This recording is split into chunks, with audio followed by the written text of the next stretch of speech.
บ้านนี่เวลากินปลาหมึกนี่มันจะมีแต่2อย่างเหล้า90 กับไฟเท่านั้นทอกใส่ปลาหมึกแล้วก็เอามาเผาเนาะถ้าว่าเฮาเฮ็ดวิธีนี้นะปลาหมึกจะแซ่บแล้วก็จะหอมมันจะเฮ็ดให้เนื้อปลาหมึกนี่นะบ่แข็งอย่างว่าเอาตามต้นตำรับคนเวียดเลยแหละสูตรนี้นี่แม่นสูตรของผัวเนาะ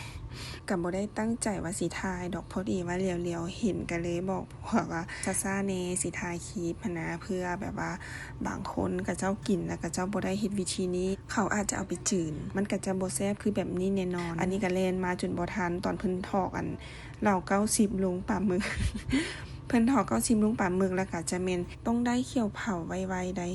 เพื่อบ่ให้เหล้า90หันน่ะมันเหื่อยไปไวเนาะแล้วเวลาเผาไฟมันก็จะขึ้นมีแต่ระวังบ่อยากแนะนำให้เฮ็ดในเรือนเนาะเฮ็ดอยู่นอกเรือนก็จะดีกว่าถ้าว่าเฮาใส่หลายเกินไปนะไฟมันก็จะสูงอยู่ได้มันก็บ่ธรรมดาได้ไฟกับเหล้า90มันก็ต้องเฮ็ดให้เกิดมีไฟอยู่แล้วเนาะหลังจากเฮาได้เผามันเรียบร้อยแล้วบ่โดนนะนิดเดียวจนให้ไฟมันมืดไปเองแล้วก็มาจิกแบบนี้แล้วก็มาจ้ำกับจินซูอันนี้มันเข้ากันเวลาค่อยกินก็จะจิกน้อยๆแบบนี้มันแซ่บ